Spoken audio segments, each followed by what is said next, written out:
Hey everyone, welcome back to Corporate Decoder, the place where we decode the future of your favorite companies, sometimes with a little help from some amendments, or maybe we just extend our loan maturities, no big deal. Today we're diving into a filing from Inventrust Properties Corp. Now, if you're not familiar, they're a real estate investment trust, or REIT as they're commonly called, focusing on shopping centers. Think of them as landlords for big retail spaces. So what's the big news here?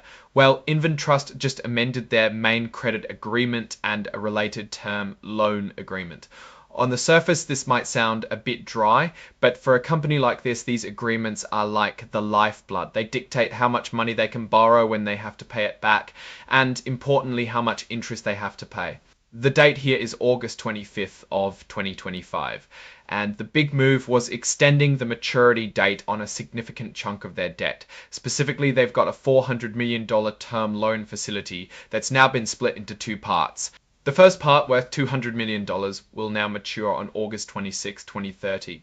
This is a nice extension, giving them over 5 more years to figure out how to pay that back. The second part, also $200 million, has an even later maturity date, pushing it out to February 24th, 2031. So they've effectively bought themselves more breathing room, pushing their total repayment deadline for this significant debt further into the future. Now, what about the cost of this borrowing? The amendments also tweak the interest rates. They can choose to pay interest based on something called SOFR, which is a benchmark interest rate or a base rate. On top of that, they'll pay a margin, which is like a spread that ranges from 1.5% to 0.60.60.60.60.60.60.60 tied to their leverage ratio, meaning if they take on more debt relative to their assets, their interest payments could go up.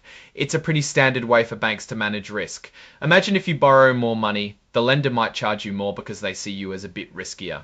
They also made similar changes to their revolving credit facility. Think of a revolving credit facility as a credit card for businesses. They can borrow, repay, and borrow again up to a certain limit. This amendment, among other things, removed the credit spread adjustment to SOFR. In more common terms, this means they've potentially sweetened the deal a little for themselves, reducing a specific cost component associated with borrowing under this facility. It's a subtle change, but any reduction in borrowing costs is good news for a company that relies on finance growth. The company also put out a press release about this. It's pretty common when you make big financial moves like this that you want to get the word out. It signals confidence and transparency to investors. This whole filing is essentially about updating the terms of their borrowing. Why is this so important for a REIT like Inventrust? Well, REITs often use a lot of debt to acquire and develop properties. So managing their debt, its cost, and its maturity dates is absolute critical to their financial health and their ability to grow.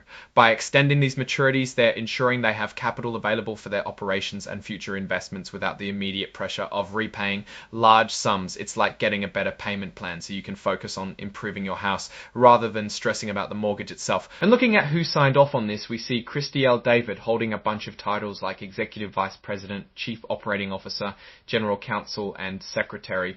This shows it's a significant decision that's been approved at a high level within the company. So putting it all together, what does this tell us about Inventrust Properties Corp? They are proactively managing their debt structure.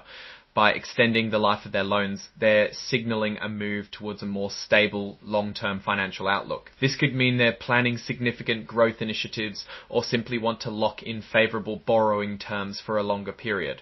The fact that they were able to achieve these extensions suggests they have a relatively good relationship with their lenders and maintain the financial standing that lenders are comfortable with. However, it's also worth noting that extending debt doesn't erase it. The company still needs to generate enough income from its shopping centers to cover the interest payments and eventually the principal. Shopping center real estate, while recovering in some areas, still faces challenges like e-commerce competition and changing consumer habits.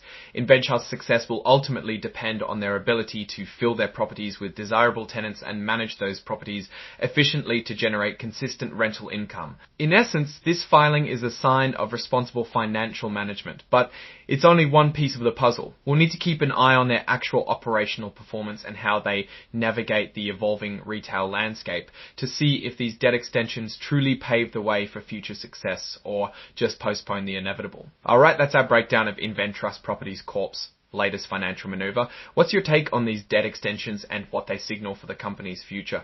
Do you think this means they have big plans or they're just trying to stay afloat? Drop your thoughts in the comments below. If this analysis was valuable, hitting that like button really helps the channel keep digging into these reports, and subscribe for more deep dives into the world of corporate finance. Don't forget to check out our Discord community linked in the description. It's a great place to discuss these filings and more. Thanks for watching, and we'll see you on the next Decode.